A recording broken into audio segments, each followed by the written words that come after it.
What's up, y'all? Welcome to the second edition of me yapping about old builds. This is a highly requested video, so I'm posting it on YouTube. Usually these longer ones just end up on Patreon. Before I get into the video, I got to give you guys a few updates. So housekeeping stuff. The Mud Puppy promo code for Terache.com is gone. We decided to get rid of it because the code is way overused. It's been on the internet for so long, it's kind of floating around all the Google searches, and it's not fair to all of our new promoters. We want people to use their codes if they're watching their channels. So the Mud Puppy promo code is gone. I say again. The only promo codes I have are for Vessel Power Sports and Lost Riders. They're on the screen right there. Save 10%, Vessel Power Sports, free trial, Lost Riders. I do have some good deals for you. I'm going to keep this front page updated with the Terache promotions we're doing. We have the buy 4 tires and a gear reduction, save $100 sale. And we have buy 4 tires and 4 beadlock wheels, save $100. So we're going to add more bundle promotions like that as we have more products come out. The idea is to save you guys tires, save you guys money on things that go with the tires. Anyway, of course, if you like these kind of longer videos, check out the Patreon page. That's where they usually end up. I do weekly updates on there. I post everywhere I'm riding on there.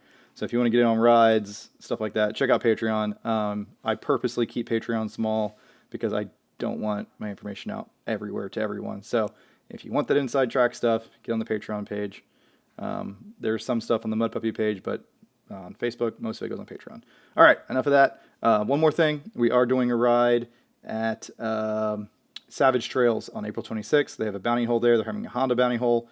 So I'll be going up there with the Terache crew, the Terache tent, be entering a few of my machines and all the races. So come check out Savage Trails. I haven't been there yet, but I've heard a ton of good stuff about it from everybody, so I'm definitely going to check it out. And Terache is actually sponsoring their bounty series this year. Alright, starting off with my Polaris Ace 325. I actually thought this was an Ace 570 when I purchased it. I was lied to, and I was glad it was the 325 when I finally figured that out. 325 revs higher, it's got plenty of power, and it's got lower gearing. This thing was an absolute blast. Everyone flipped it. Everyone got hammered and had fun with it. I put some harnesses in it, and we drove it like we stole it. I actually traded the piece of junk Can-Am 570L for it, so it was basically free in my mind, so we just abused the shit out of it. I'm flipping it on purpose right here just to show how effective the roll cage is. It actually rode pretty good. It had decent suspension, had that weird Polaris McPherson strut aluminum front suspension. We did break one of those knuckles one time, and by we I mean Paul. Here it is on 33-inch BKT TR171s. It actually turned them surprisingly well. I know this is an old shaky video, guys. I'm sorry. Cell phones weren't that great back then. But it had good ground clearance. It turned them pretty well. But don't get me wrong, this thing was an absolute piece of crap. The electrical system on it was terrible. If it went near water, it would fry stuff. It was terrible. Now we're on to the Sportsman 570 I had. This machine was also pretty terrible like most of my other Polarises. I had to try everything to collect the data. Now I know better, and that's why I don't buy Polarises now because they haven't changed anything. This also had the goofy McPherson strut. It also had a weird transaxle drive, so it was very ass heavy, which meant it did wheelies well, but it got stuck everywhere, kind of like my Suzuki King Quad 300. Just terrible weight distribution. I hate the snorkel gear setup on here. I hate the front drive shaft angles. It's a really wonky bike, and it handled pretty weird. It was comfortable, but it wasn't sporty. Here it is on some 30-inch CST sledgehammers. It did turn them well. The reason I purchased it is because it has pretty low gears. The clutching was bad, though, and I had to do a lot of work to seal up the belt box, and then I had to tune the clutch, and then it was decent. But you could do wheelies with it. You could romp around on it. Electrical system was pretty finicky with the water, just like most Polarises. Yeah, it was okay. It was more reliable than my Can-Am 570. It didn't have the power because it's not the V-twin, and it wasn't as sporty or fun to ride, but at least had a front locker. The Can-Am Visco lock is not nearly as effective as the Hillard in this thing. The Polaris front end works good when it works. This is my Honda TRX 250. It's basically a big red with 2 front wheels, same engine and rear diff, essentially. I took it out to Holopause solo and did the whole property going deep all day long on a machine that was, 30 plus years old at the point.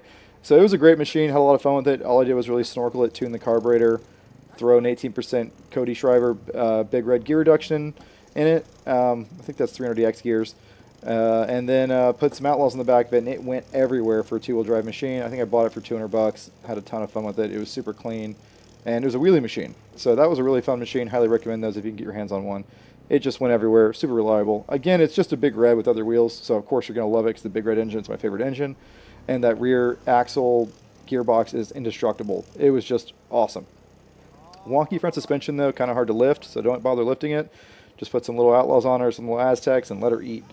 We, at one point, put some very small wheels and some very wide tires on it and discovered that it would totally float. It was completely amphibious. This is like 4 or 5 feet deep.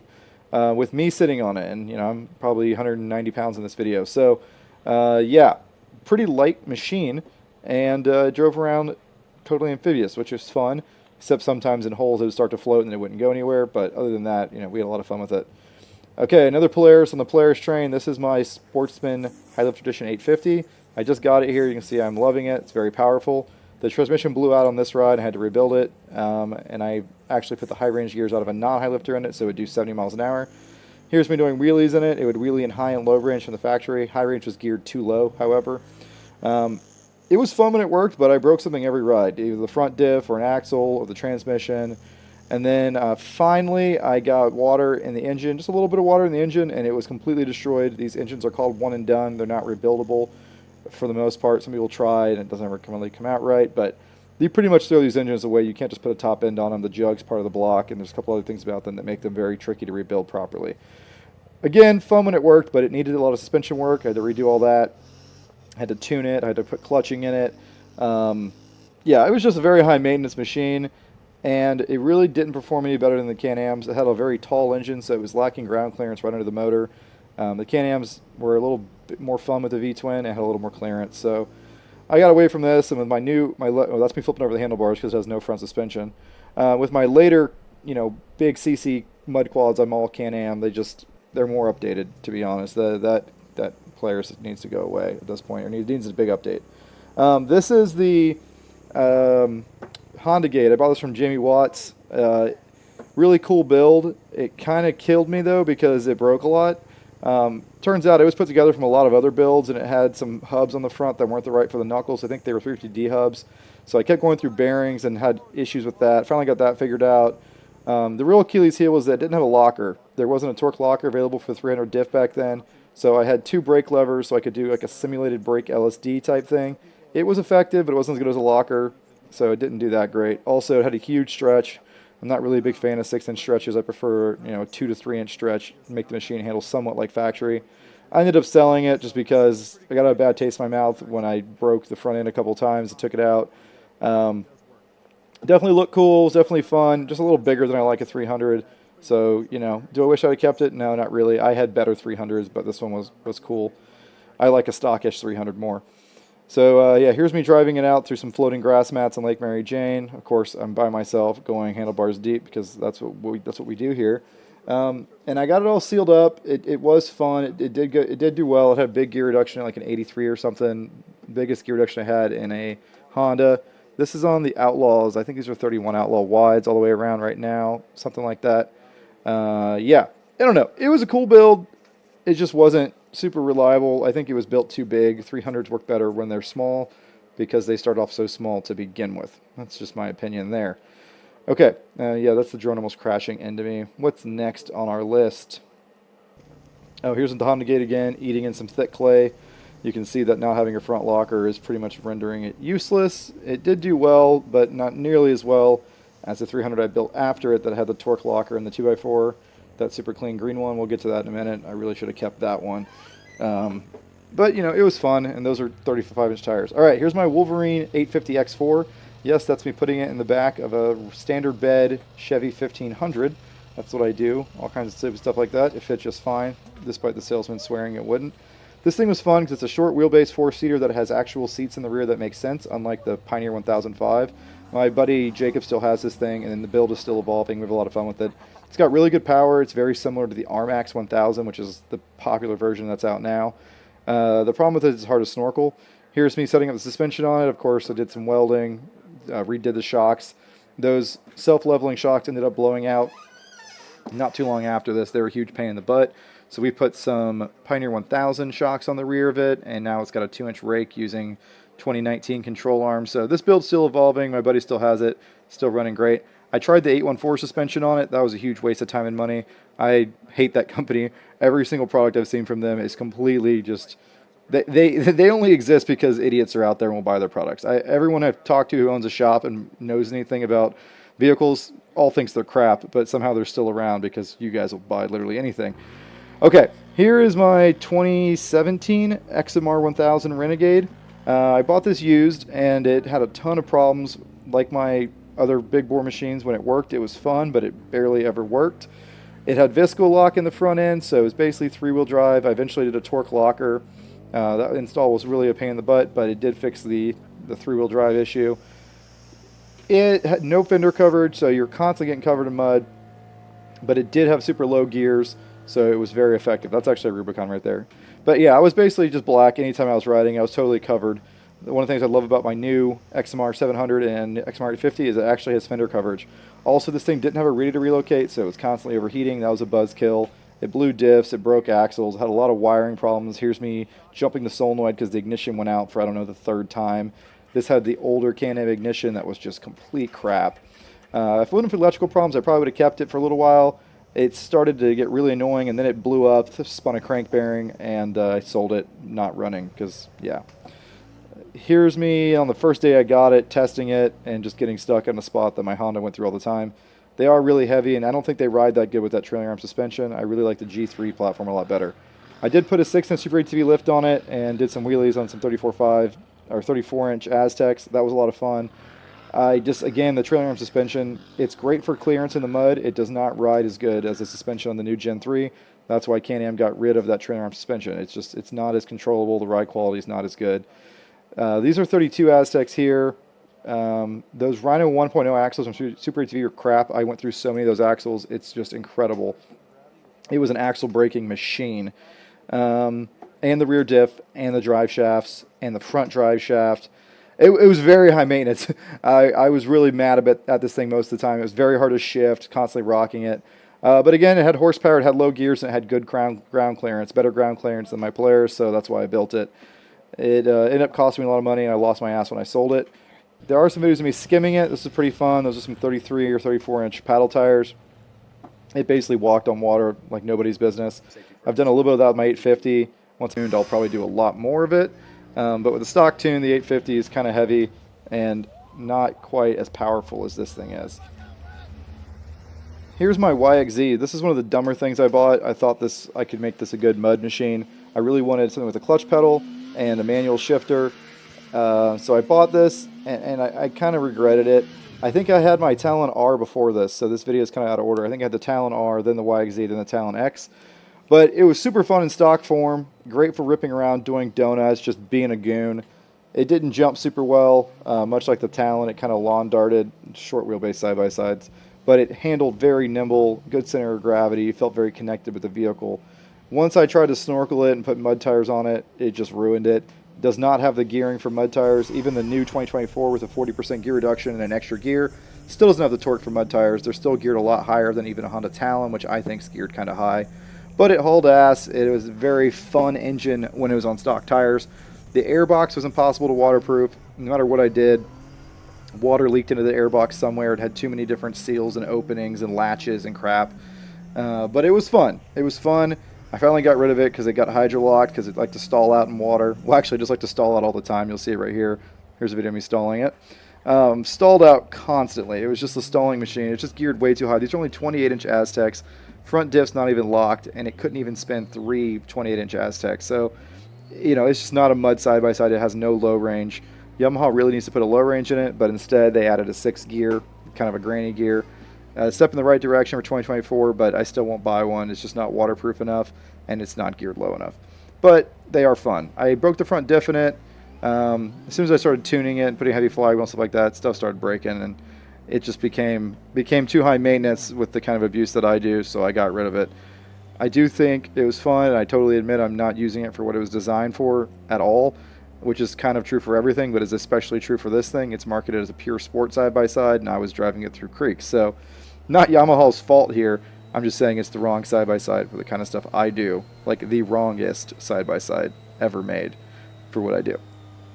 Okay, here's my Talon R. This is day one with it. I'm out jumping it at the gun range. Almost flipped it over forward a couple times. It also lawn darts like the YXZ. This thing was a lot of fun. I love a side-by-side that you can shift gears with. The big complaint I had with it is the i4-wheel drive system is pretty pathetic for mudding.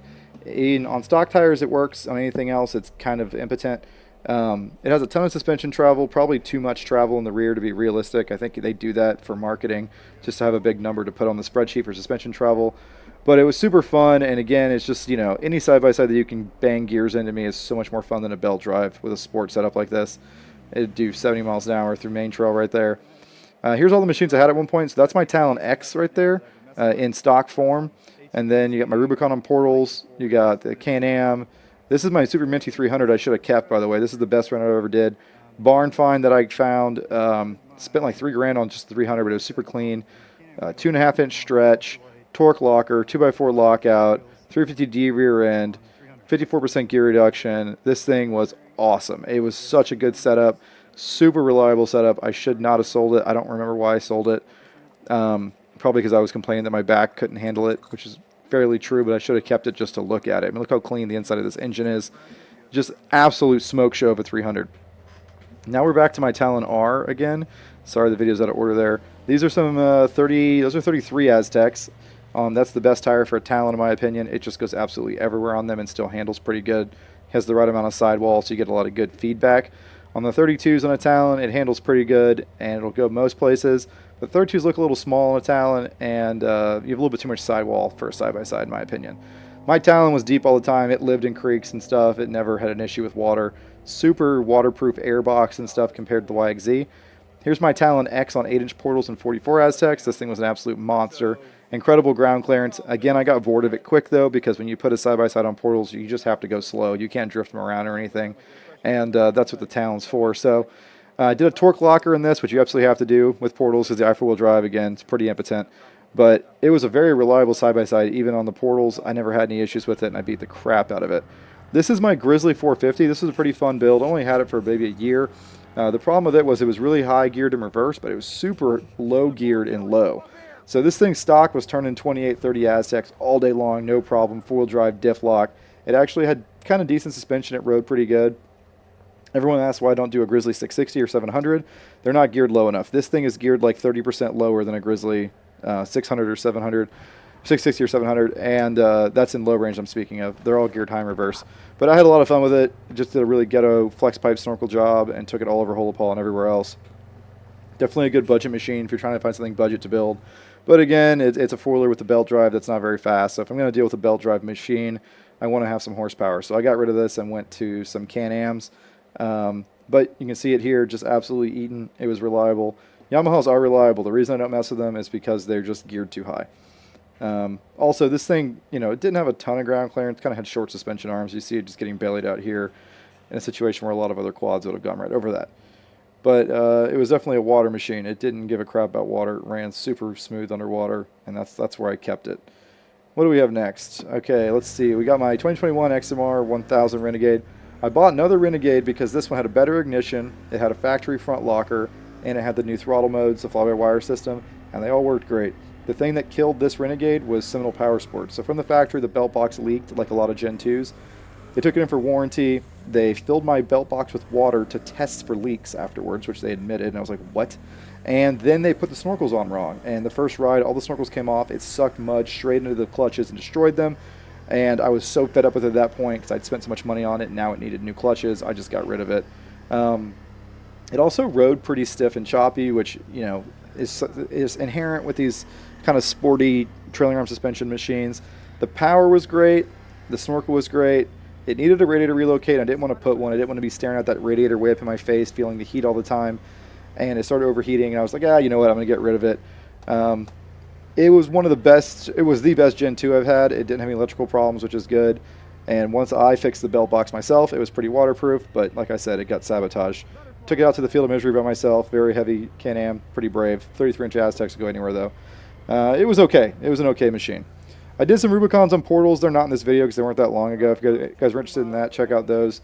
I don't recommend putting 6-inch portals on a Rubicon unless you can do frame stiffeners because I bent all my frame tabs.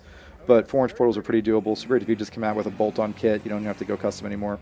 So yeah, these are not all the builds, but these are the ones up to like 2021-ish, minus the Rubicons because I did 5 of those, and minus some of the 300s because I did 10 of those. So hope you guys liked the video.